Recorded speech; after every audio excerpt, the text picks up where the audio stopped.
Assalamualaikum warahmatullahi wabarakatuh. Salam sejahtera bagi kita semua. Om Swastiastu, Namo Buddhaya, Shalom, salam kebajikan. Jumpa lagi dengan Kerabat ID. Di video kali ini kita akan melanjutkan pembahasan kita mengenai prediksi soal-soal P3K tahap kedua. Nah, ini khusus untuk soal-soal teknis pedagogik P3K guru SD ya teman-teman. Jadi teman-teman ikuti dan nonton videonya sampai selesai agar teman-teman bisa memperoleh pengetahuan baru dan teman-teman bisa memiliki gambaran bagaimana model-model dari soal teknis pedagogik P3K guru pada tahap kedua ini. Oke teman-teman, tidak perlu berlama-lama lagi, kita langsung saja menuju soalnya. Let's go! Soal yang pertama, Bu Rizka akan mengajar tema sumber daya alam. Ia berusaha agar siswa aktif, maka ia mempunyai rencana kegiatan yang sekiranya dapat dilaksanakan. Ia berusaha menggunakan benda sebenarnya sebagai media pembelajaran ketika menjelaskan tentang sumber daya alam yang tidak dapat diperbarui. Oleh karena itu, ia membawa benda-benda tersebut di depan kelas seperti bla bla bla. Nah, jika teman-teman tidak membaca soalnya secara seksama dan mungkin bisa saja teman-teman hanya fokus pada kalimat pertama soal ini, maka teman-teman bisa saja akan terkecoh. Jadi fokus soalnya ini ada pada kalimat kedua ya teman-teman. Ia berusaha menggunakan benda sebenarnya sebagai media pembelajaran ketika menjelaskan tentang sumber daya alam yang tidak dapat diperbaharui. Nah, sumber daya alam yang tidak dapat diperbaharui ini adalah kekayaan alam yang ada di bumi dan bisa dimanfaatkan untuk berbagai kelangsungan hidup manusia yang bisa habis dalam jangka waktu tertentu apabila terus-menerus diambil dari alam dan digunakan. Sumber daya alam yang tidak dapat diperbaharui ini biasanya merupakan hasil tambang ya teman-teman. Oke, mari kita lihat pilihan jawabannya. Poin A, minyak tanah, batu bara, timah, dan sayuran. Nah, minyak tanah, batu bara, dan timah adalah sumber daya alam yang tidak dapat diperbaharui. Sedangkan sayuran adalah sumber daya alam yang dapat diperbaharui. Jadi bukan ini jawabannya teman-teman. Kemudian poin B, sayuran, buah-buahan, emas, dan intan. Sayuran dan buah-buahan adalah sumber daya alam yang dapat diperbaharui. Jadi bukan ini juga jawabannya teman-teman. Poin C, sayuran, bunga, minyak tanah, dan pasir. Sayuran dan bunga adalah sumber daya alam yang dapat diperbaharui. Jadi bukan ini jawabannya teman-teman. Kemudian poin D, batu bara, nikel, bauksit, dan tumbuhan. Tumbuhan adalah sumber daya alam yang dapat diperbaharui. Jadi bukan ini juga jawabannya teman-teman. Selanjutnya poin E, emas, timah, batu bara, dan pasir kuarsa. Nah, keempat-empatnya ini adalah sumber daya alam hasil tambang yang merupakan sumber daya alam yang tidak dapat diperbaharui. Jadi jawaban untuk soal nomor 1 ini adalah poin E teman-teman. Oke teman-teman, semoga dapat dipahami. Selanjutnya kita melangkah ke soal yang kedua. Dengan menggunakan lempeng segitiga sembarang, guru memotong-motong segitiga tersebut melalui sisi-sisinya menjadi 3 bagian. Kemudian memadukan ketiga segitiga melalui sudut-sudutnya sehingga diperoleh gabungan sudut yang merupakan sudut lurus. Dengan cara tersebut, guru telah mendemonstrasikan kepada siswa bahwa jumlah sudut dalam segitiga adalah 180 derajat. Cara guru tersebut merupakan metode pembuktian secara bla bla bla. Nah, cara yang dilakukan guru adalah menjelaskan kepada siswa bahwa jumlah sudut dalam segitiga itu adalah 180 derajat dengan menggunakan lempeng segitiga sembarang, kemudian memotong-motong segitiga tersebut melalui sisi-sisinya menjadi 3 bagian, kemudian memadukan ketiga segitiga tersebut melalui sudut-sudutnya sehingga diperolehlah gabungan sudut yang merupakan sudut lurus. Nah, kira-kira yang dilakukan oleh guru ini merupakan pembuktian secara apa, teman-teman? Oke, teman-teman, mari kita lihat masing-masing pilihan jawabannya. Poin A, pembuktian secara formal. Nah, ini merupakan suatu langkah pembuktian berdasarkan logika dari himpunan premis dan aksioma. Artinya, pembuktian formal ini adalah pembuktian yang mengikuti aturan inferensi. Jadi yang dilakukan oleh guru bukan merupakan kategori pembuktian secara formal. Oke, kita melangkah ke poin selanjutnya adalah poin B, pembuktian secara deduktif. Ini merupakan suatu langkah pembuktian yang menggunakan argumen-argumen deduktif untuk beralih dari premis-premis yang ada yang dianggap benar kepada kesimpulan-kesimpulan yang semestinya benar apabila premis-premisnya benar. Nah, pembuktian secara deduktif ini memberlakukan prinsip-prinsip umum untuk mencari dan mencapai kesimpulan-kesimpulan yang spesifik. Jadi jika kita lihat pembuktian yang dilakukan oleh guru pada soal ini bukan termasuk kategori pembuktian secara deduktif ya teman-teman. Teman-teman bisa lihat sendiri dan bandingkan dengan pengertian dari pembuktian secara deduktif ini. Kemudian kita melangkah ke poin C, pembuktian secara kritis. Ini merupakan suatu langkah pembuktian berdasarkan kemampuan berpikir secara rasional dan melihat permasalahan secara objektif sehingga hasil yang didapatkan tidak bias dan sesuai dengan fakta yang ada. Ini juga bukan ya, karena ini tidak sesuai dengan apa yang dilakukan oleh guru.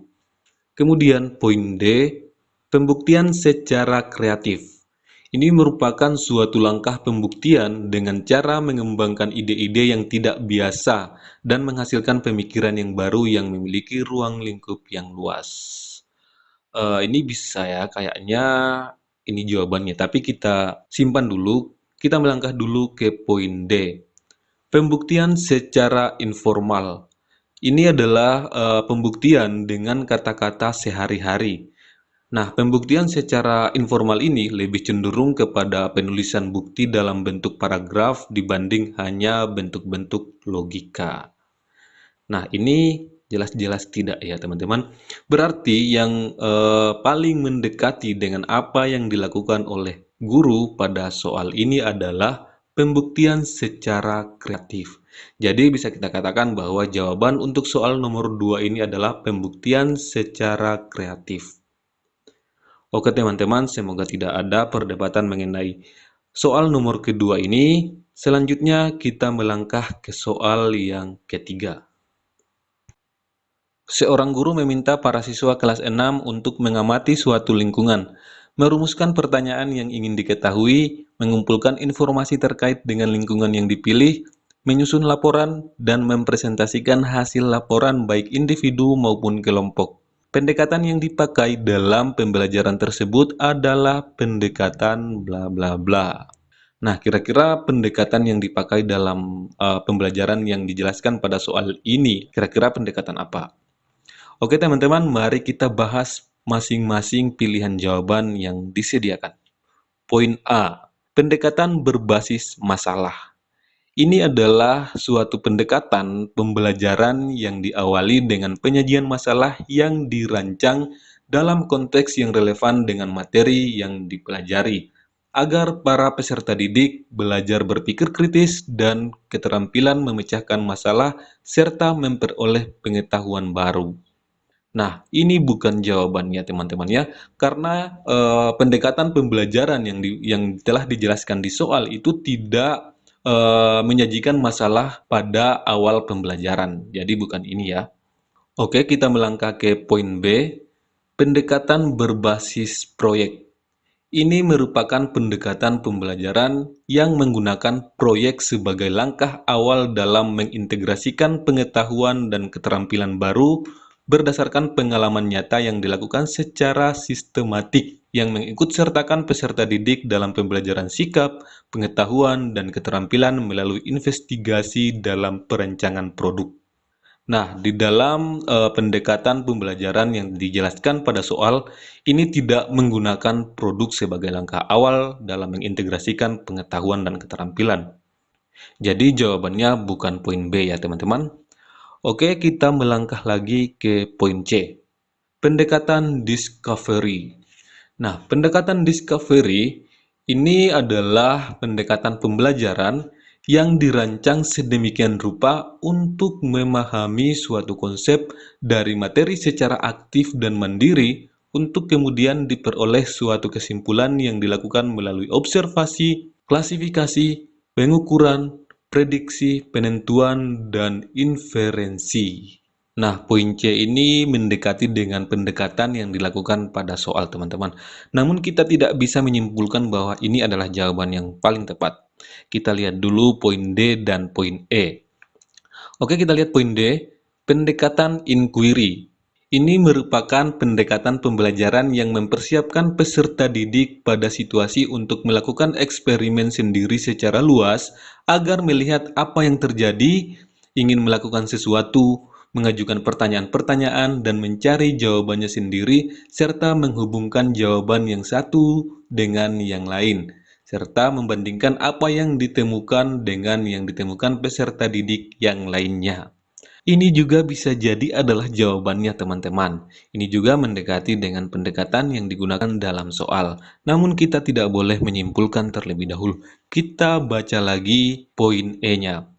Pendekatan saintifik. Ini merupakan pendekatan pembelajaran yang dirancang sedemikian rupa mulai dari proses mengamati, menanya, mengumpulkan data atau informasi, mengasosiasi, dan mengkomunikasikan, sehingga mendorong perkembangan dan pengembangan kompetensi sikap, pengetahuan, dan keterampilan peserta didik menjadi lebih baik serta memenuhi kaidah ilmiah. Jadi ini adalah jawaban yang paling tepat ya teman-teman, karena pendekatan yang dipakai dalam pembelajaran yang dijelaskan pada soal adalah pendekatan yang meliputi mengamati, menanya, mengeksplorasi, mengasosiasi, dan mengkomunikasikan. Jadi jawaban yang tepat untuk soal nomor 3 ini adalah poin E ya teman-teman. Pendekatan yang dipakai dalam pembelajaran tersebut adalah pendekatan berbasis saintifik. Oke teman-teman, semoga dapat dipahami. Selanjutnya kita melangkah ke soal yang keempat. Pada rancangan pembelajaran terdapat contoh kompetensi dasar yaitu mengidentifikasi jenis, sifat, dan fungsi bahan alam dari tanaman untuk produk karya seni rupa dan kriya. Maka rumusan indikator yang bisa dikembangkan guru pada tingkatan kognitif mencipta atau C6 yang tepat adalah bla bla bla. Nah, untuk menjawab soal ini, teman-teman itu harus memahami tingkatan kognitif beserta kata kerja operasionalnya. Nah, untuk tingkatan kognitif mencipta atau C6, kata kerja operasionalnya itu meliputi membangun, membentuk, membuat, menampilkan, memperjelas, menemukan, dan menyusun. Oke teman-teman, coba mari kita lihat pilihan jawaban yang disediakan. Dari kelima pilihan jawaban ini, yang mengandung kata kerja operasional tingkatan kognitif mencipta atau C6 ada pada poin E, membuat produk karya seni rupa dari tanaman pandan. Jadi dapat kita simpulkan bahwa jawaban untuk soal nomor 4 ini adalah poin E. Oke teman-teman, semoga dapat dipahami. Selanjutnya kita melangkah ke soal yang kelima. Pada pembelajaran matematika kelas 6, guru menyajikan masalah sebagai berikut. Pak Slamet akan membuat selembar batik tulis dengan kain berukuran 120 cm kali 250 cm. Biaya yang diperlukan untuk pembuatan batik tersebut adalah 125.000 per meter. Jika ia mampu membuat batik sebanyak 5 lembar kain tiap minggu dan menjualnya ke penampung dengan laba Rp150.000 per lembar kain, berapa harga jual setiap lembar batik? Masalah di atas tepat untuk pembelajaran matematika dengan pendekatan bla bla bla. Nah, jika kita lihat masalah yang disajikan pada soal ini menempatkan sebuah realitas ya, realitas dalam kehidupan sehari-hari sebagai masalah yang disajikan dalam pembelajaran. Dan jika kita lihat bagian akhir dari masalah yang disajikan ini, di situ ada tuntutan untuk mendapatkan atau memperoleh sebuah jawaban dari permasalahan yang disajikan tersebut. Nah, jadi ini bisa dikatakan adalah sebuah pendekatan realistik. Karena pendekatan realistik itu merupakan suatu pendekatan yang menempatkan realitas dan pengalaman siswa sebagai titik awal pembelajaran, di mana siswa diberikan kesempatan untuk mengkonstruksi sendiri pengetahuan formalnya melalui masalah-masalah realitas yang ada. Nah, siswa yang dihadapkan dengan pendekatan realistik, tujuan utamanya adalah untuk mendapatkan jawaban dari masalah-masalah realitas yang ada. Ini sesuai dengan penyajian masalah yang ada pada soal. Jadi jawabannya adalah poin C ya teman-teman.